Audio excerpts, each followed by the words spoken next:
Brother Bobby, would you lead us in a prayer, please, before we begin class? Absolutely. Father God, we thank you for this blessing, the time that we come together to study your word. We ask that this time that we have would be a blessing to us all, that would help us to start our week off the right way. Father, we pray for the speaker of the hour, that he would have ready recollection of all the things that he studied, and that it would be a blessing to our lives. We ask your blessing upon those who are hurt, sick, or lost loved ones, that you would keep your healing hand upon them, bring them back to us. We ask for these things in Jesus' name. Amen. If you'd be turning to the book of Ruth,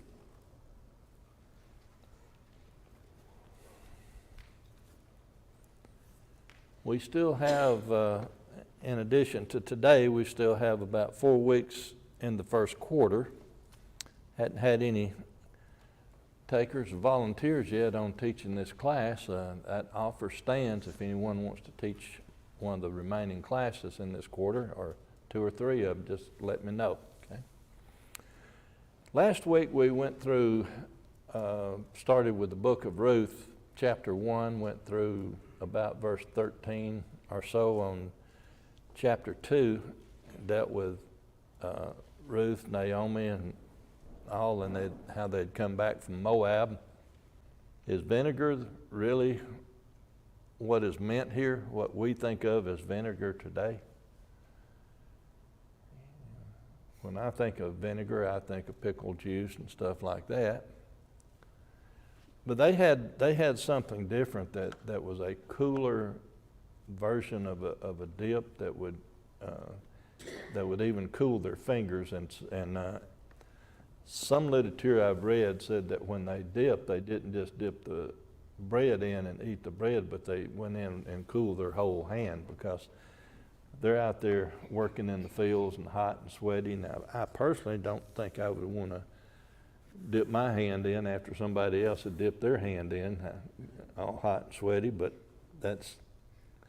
So she sat beside the reapers, and he passed parched grain to her.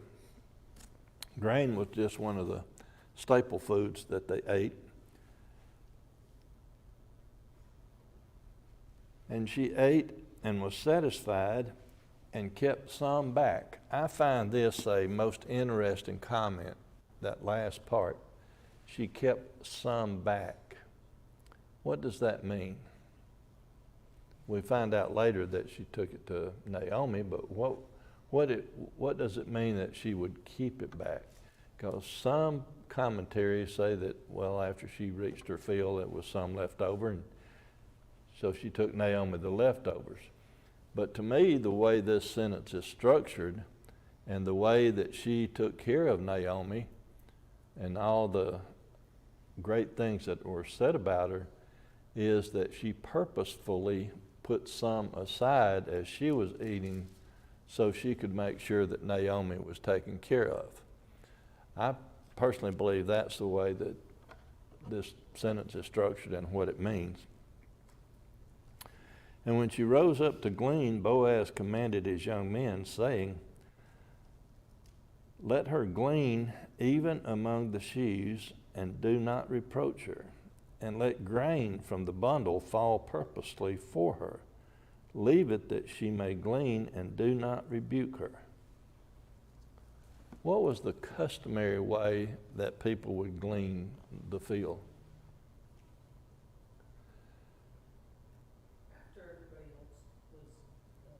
Okay, the customary way was that when they went to reap the field, that they would leave the corners, the edges, and leave some for the poor. But then the reapers, or the gleaners, would come in after everything, follow up behind them, and basically get the leftovers. So here, Boaz is not only making sure that she gets the leftover, he's making sure that she is provided for in a couple of other ways. So she gleaned in the field until evening, and beat out what she had gathered or gleaned, and it was about an ephah of barley. What is an ephah in measurement? Now we can go through, and depending on which commentary you look at, it can be a bushel, it can be a bushel and a half, it could be listed in 2.5 gallons. It's all kind of measurements. The measurement that I prefer to use is not a set number, but if you will go back to Exodus chapter 16, if you look at Exodus chapter 16,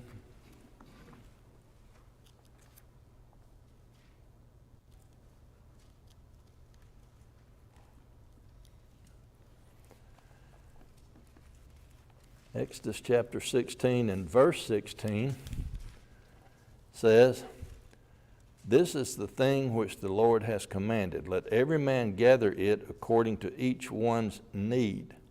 1 omer for each person according to the number of persons. Let each man take for those who are in his tent."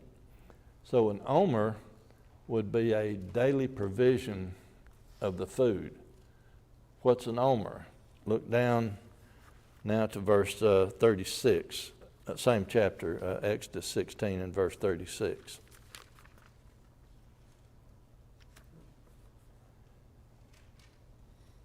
Now an omer is 1/10 of an ephah. So if we bring that back over here into the book of Ruth, if she had gleaned an ephah, she had taken 10 omers, which means dividing that between Naomi and Ruth, they have 5 days of food, which is not the customary way. When they gleaned, it was basically a day by day, or maybe they could get a 2 days worth of meal out of it. But this, I point that out just to make sure that we understand just how nice Boaz is treating Ruth at this point. And verse 18, "Then she took it up and went into the city, and her mother-in-law saw what she had gleaned. So she brought out and gave to her what she had kept back after she had been satisfied." Again, she had apparently been able to get all she wanted, but at the same time she was keeping some back, making sure that Naomi was taken care of. And her mother-in-law said to her, "Where have you gleaned today, and where did you work? Blessed be the one who took notice of you." I'm going to pause there for a second. How did Naomi know that someone had taken notice of Ruth? The abundance of what she brought back. We've given you the answer, the abundance of what she brought back. It was not the customary amount that she would have had, so somebody was looking out for her. Not just what she gleaned, but the food in particular that she brought back. And now it's the who, yeah, also. So she told her mother-in-law with whom she had worked, and said, "The man's name with whom I work today is Boaz." Then Naomi said to her daughter-in-law, "Blessed be he of the Lord, who has not forsaken his kindness to the living and the dead." And Naomi said to her, "This man is a relation of ours, one of our close kins." If we back up and look at the "Blessed be he of the Lord, who has not forsaken his kindness to the living and the dead," I think we got to fill in some blanks, or fill in between some lines here. We know all Naomi would have known at this point was that Boaz took care of her with all the physical needs they needed. Why did she add the comment about the dead? I think it was a remembrance of her husband and her sons. And they certainly had property in there, in that, Bethlehem region, yeah. yeah. Okay. I'm agreeing with you on that, because I think once she finds out who it is and that he is a close relative, and we know from what we've already read that word had gotten to Boaz who Ruth was, how she had taken care of Naomi, And as we go along a little bit later here, when we get into some other factors, well, let's go ahead and talk about where she says one of our close relatives. Under the Old Testament law, what was the responsibility of a close of kin in Naomi and Ruth's situation? Take care of them. What rights did they have? We're going to find out later that they had land that she was going to get rid of, and they call it redeeming. If they were going to sell land, it could be redeemed, or the first option went to the closest of kin and worked its way on down. What was another responsibility of the closest of kin, in addition to redeeming the property?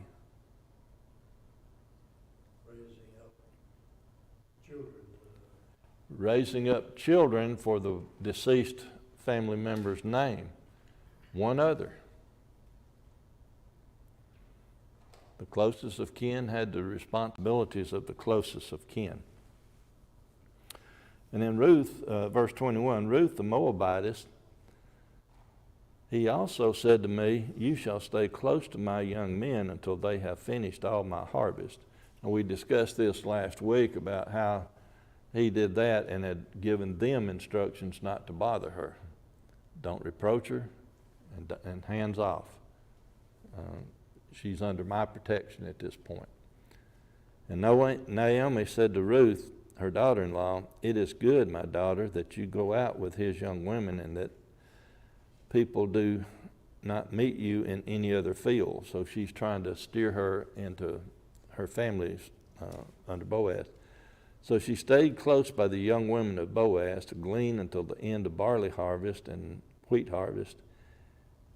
And she lived with her mother-in-law. Questions, comments on chapter 2? I think there's an interesting picture here of Boaz as this very generous person, and somebody who is making provision by telling his men to drop extra and to take some out of the bundles and leave for her. But she still has to work the whole season. Oh, yes. She's gleaning this whole time. It's not like she could just sit back and he's going to give it all to her without her putting in this effort. Very similar to salvation in our case. It's been freely offered and there's a very generous gift. But there still is that effort of going out and getting it, or at least bringing it into our lives. So I'm glad you brought that up, because this is then a good place to ask about Ruth. Just through these first 2 chapters, what have we learned about Ruth? What kind of person is she? We know that Boaz, you've explained how generous Boaz was, how protective Boaz was. What kind of person is Ruth? I'm sorry? Kind. Not lazy. Loyal. Boaz calls her virtuous later. I'm sorry? Boaz calls her virtuous later. And Boaz calls her virtuous. So, well, now godly, because we know that she is a proselyte. She's now on that side. Took care of Naomi. There's a lot more we can say, but I think that starts to put the picture together of just what a nice person Ruth was in general. Very industrious, very... Had she not been upright, I don't think Boaz would have had anything to do with it. I made the comment last Sunday that Boaz was sweet on her. Well, he had a good reason to be, because she was the kind of person that was righteous. Yes, sir? Isn't it interesting that she was of good report? Boaz says, the reason that you found favor with me is because of what I've heard about you from other people. And also, she was a Moabite woman, not a... Yeah. Okay, Chapter 3 gets real interesting. Then Naomi, her mother-in-law, said to her, "My daughter, shall I not seek security for you, that it may be well with you?" Now, here's something that we, in our world today, don't quite understand. Naomi is the mother-in-law. Naomi is going to find security for her, which means that she is going to try to find her the right kind of husband. In our world today, parents stay out of it. Kids go find whomever they will. But here, we're having to put our brain in a little bit different gear to think about this. But she's going to find security for her. I'm going to save a comment or two till we get a little bit later in all this, but it says, "Now Boaz, whose young women you were with, is he not our relative?"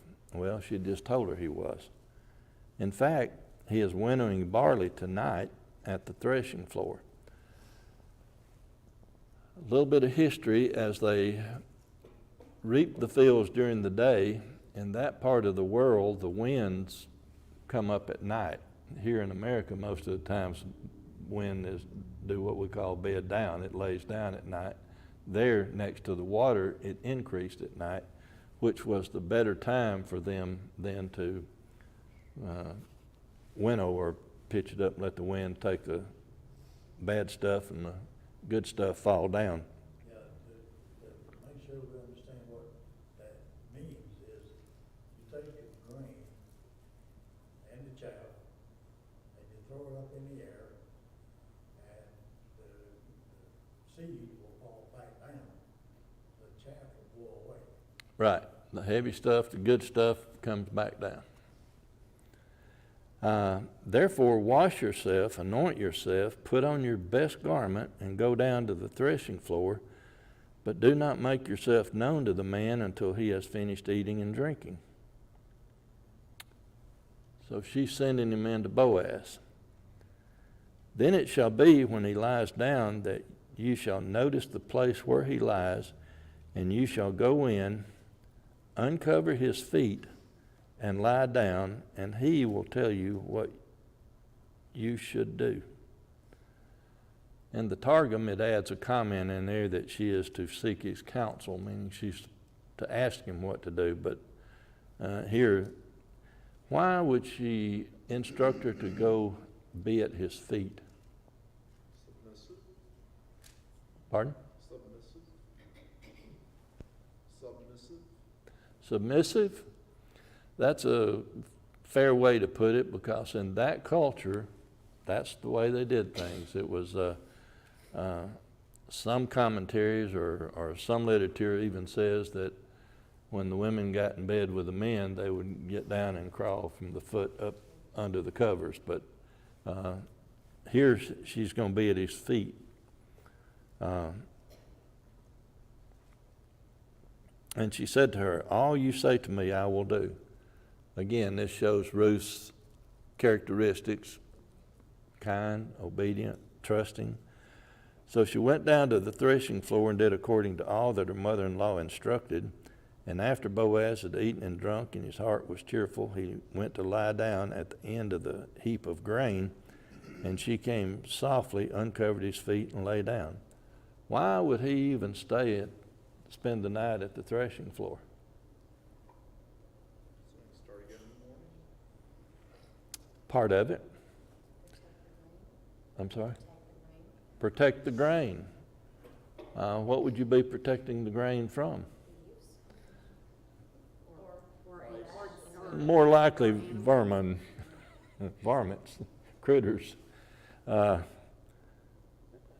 was always somebody basically standing watch over the stuff, trying to keep it secure, safe. Now it happened at midnight that the man was startled and turned himself, and there a woman was lying at his feet. And he said, "Who are you?" Now he had already been talking to her during the day. So why does he have to ask who she is? Start nighttime. Mighty dark. So she answered, I am Ruth, your maidservant. Take your maidservant under your wing, for you are a close relative.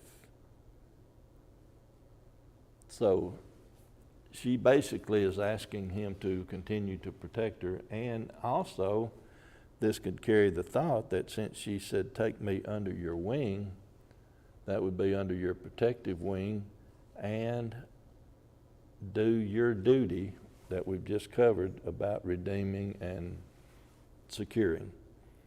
And then he said, blessed are you of the Lord, my daughter, for you have shown more kindness at the end than at the beginning, in that you did not go after young men, whether rich or whether poor or rich. I sort of emphasized young men. So what does this verse tell you when he says, blessed are you of the Lord, my daughter, for you have shown more kindness at the end than at the beginning?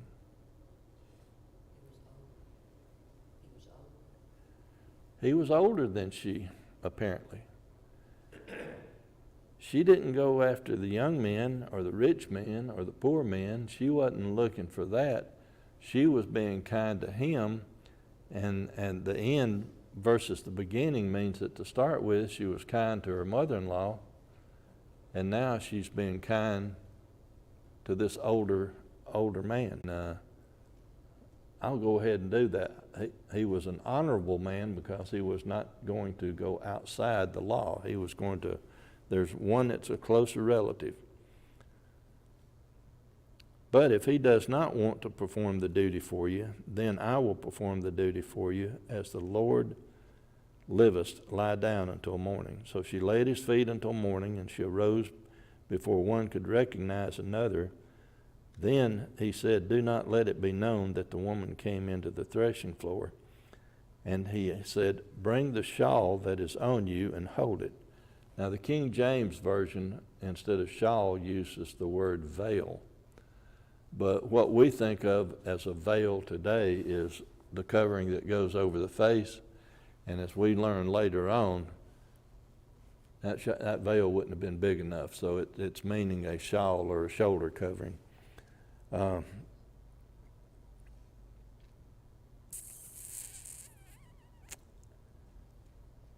hold it, and she held it, he measured 6. King James Version says measures, which is in italics, and it's a word that's added. The New King James adds ephahs of barley, and laid it on her. Then she went into the city. So by him giving her 6 ephahs of barley, when she was only able to glean 1 ephah, he's definitely making sure they're taken care of. Now, if we consider, I find this just a little interesting. We know that people in certain regions of the world, they can put a very heavy load on their head, and they can walk around and carry things that we wonder, how in the world are they doing that? But if we just guesstimate that an ephah was a bushel, now she's got 6 bushels, and he lays it on her. She's carrying 6 bushels. After they've been, Pardon? this is after they've been, threshed. It was the grain. It was the good, the eating stuff. But anyway, that's just for food for thought. And she went into the city, and when she came to her mother-in-law, she said, is that you, my daughter? Again, it's still dark. Then she told her all that the man had done for her. And she said, these 6 ephahs of barley he gave me, for he said to me, do not go empty-handed to your mother-in-law. So he's not only taking care of Ruth, but he's making sure Naomi's taken care of. Then she said, sit still, my daughter, until you know how the matter will turn out. For the man will not rest until he has concluded the matter this day. To me, this verse tells what Naomi thought of Boaz. She knew he was a near kin, but she also knew his reputation and knew what kind of man he was when she said, "He will not rest until the matter is concluded." Yes, ma'am. Well, if you go back up to verse 12, when he's saying, I realize I'm a close relative, but there's somebody else closer, he's already looked into this whole matter, whether anybody else knows it or not.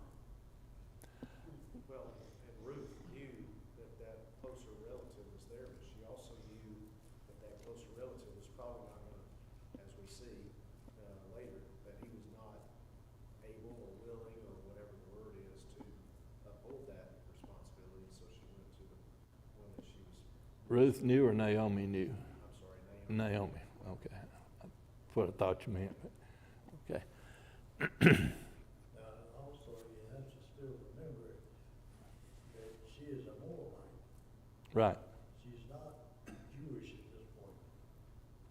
That she may be a proselyted Jew, but she's not of the Jewish nation. So he's showing Naomi and Ruth his faith. Well, when we get to that section, there's, in the Jewish writings, when it's talking about the Ammonites and Moabites not being able to enter for 10 generations, some of the reading or writing indicates that that applied to man only, not the women.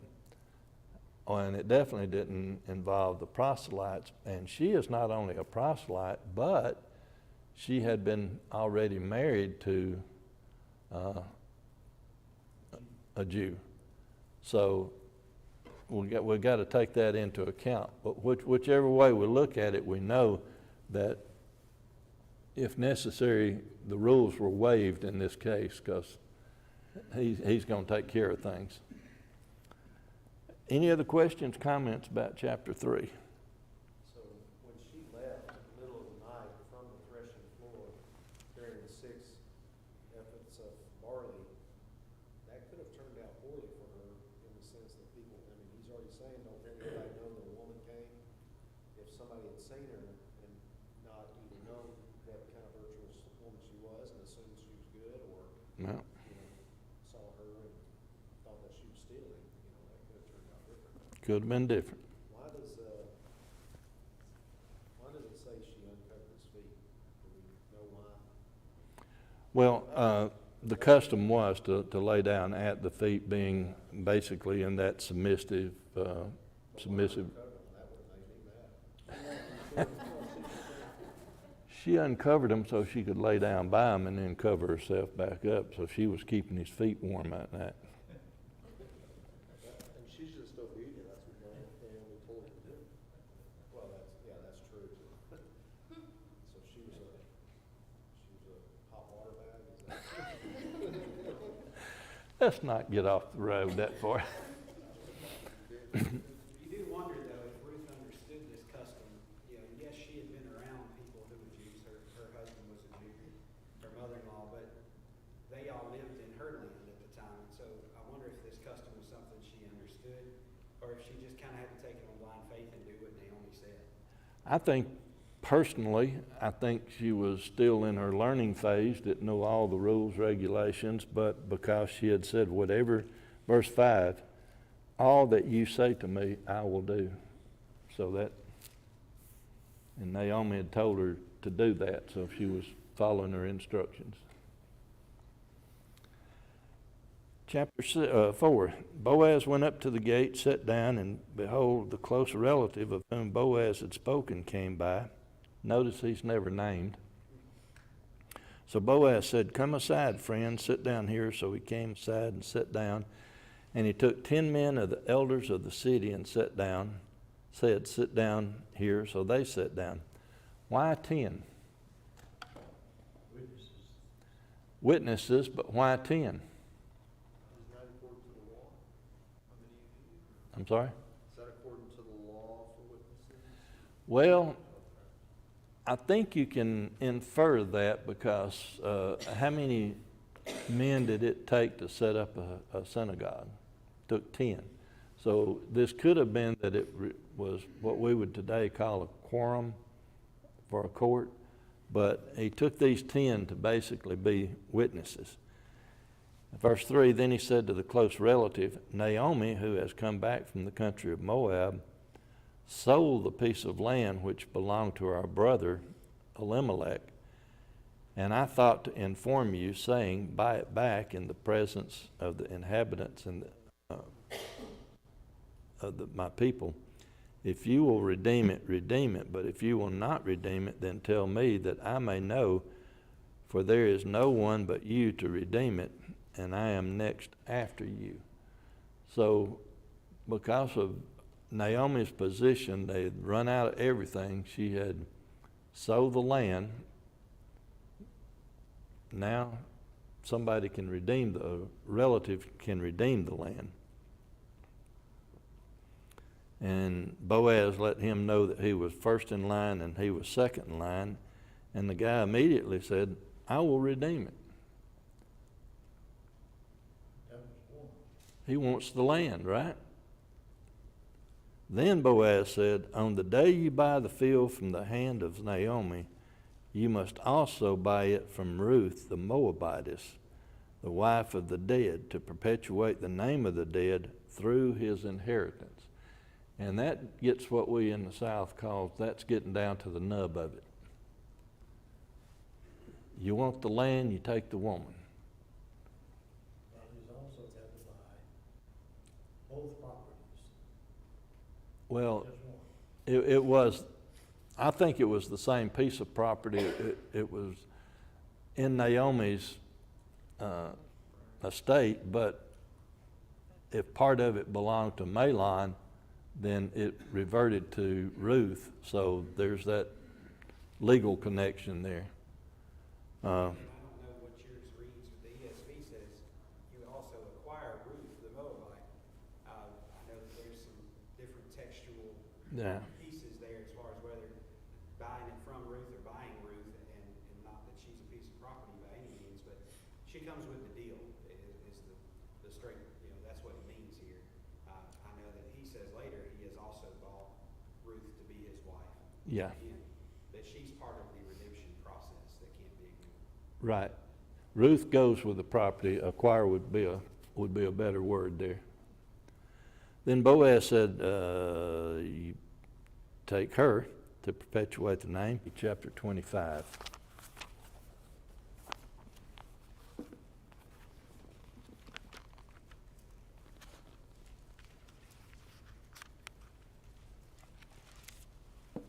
Deuteronomy chapter 25.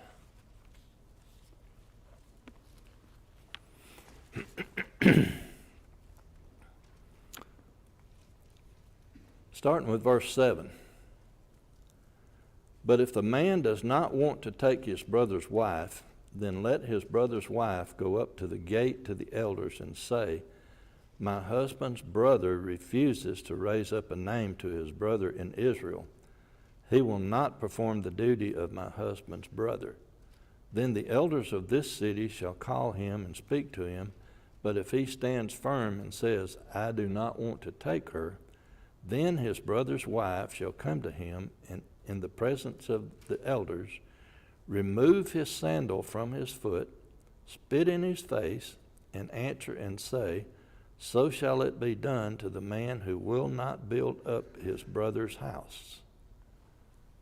Spitting in the face was a way to shame a person, disgrace them. That was the custom, that if the brother would not fulfill the duty of the next of kin, that's what took place.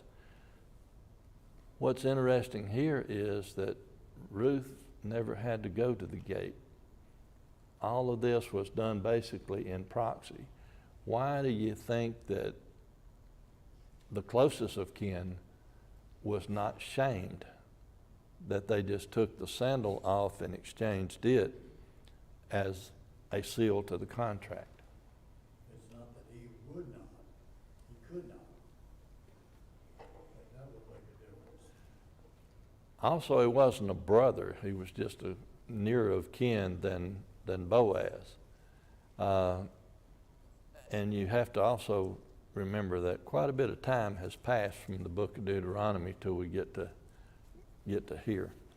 But no shame was intended on the fellow. He was being offered the property. And also you had somebody else in reserve. Boaz had already said, if he won't, I will. So why make a big deal out of it? Therefore, the close relative says to Boaz, buy it for yourself. So he took off his sandal.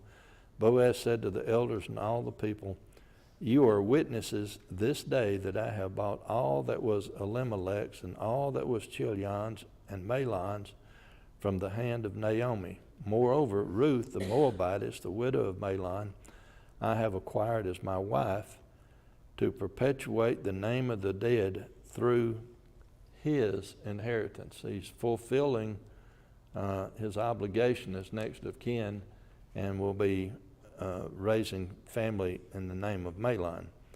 And all the people who were at the gate and the elders said, we are witnesses. The Lord who is coming to your house, like Rachel, goes on to a few things. I've only got 5 minutes, and I want to skip to the very end of the book here. Last week I said we weren't going to try to discuss time framing. We just said that it said during the time of the judges. But after I thought about it, when we get over here in the last few verses where it gives the genealogy, starting with verse 18, says, now this is the genealogy of Perez. Perez begat Hezron. Hezron begat Ram, and Ram begat Amminadab. Amminadab begat Nahshon, and Nahshon begat Salmon. Salmon begat Boaz, and Boaz begat Obed. Obed begat Jesse, and Jesse begat David. If we go back to 21, we know that Salmon was Boaz's father. If we go to chapter 1 and verse 5 of Matthew, I think we can put this in I think we need to put this in a time frame. Matthew chapter 1 and verse 5 says that Salmon begat Boaz by Rahab. And then Boaz begat Obed by Ruth, etc. Who was Rahab? If Salmon was the father, Rahab was the mother, who exactly is Rahab? If we go back into the book of Joshua, chapter 2. Can't remember the name of the city, but Jericho. she was also, she hid the spies that came to search out the city, and their promise was that anybody in her house, that she had to put a red thread or ribbon or whatever. Yep. So that showed that she was protected from all the killing that was going on. Right. Her and her family would be safe. Right. So if we go all the way back to the second chapter of Joshua where Ruth, or Rahab as the harlot, saves the spies, converts now a proselyte, now marries Salmon. The judges take place after the death of Joshua. How long, if we start putting things in a time frame, and this gets into the age of Boaz being older than Ruth also, we know that it took approximately 50 years for them to conquer the land of Canaan, the land that they had been promised. Took them 50 years. So sometime from the start to enter the land until it was over, Salmon and Rahab had Boaz. Now, Othniel, they had been under, when Joshua died, some 50 odd years later, maybe 60, and then the people rebelled against God. They were under Canaanites for 8 years, well, Mesopotamia for 8 years, and then there was 40 years of peace. So if you add that 48 years to that, now we're getting into the over 120 years, right? So, who is the next group that oppresses the Israelites under Ehud? The Moabites. Would it make sense for people to leave Judah and go to Moab if Moab was the one that was putting the pressure on them? Today, Ukrainians, do they run to Russia for protection? Poland, every place else.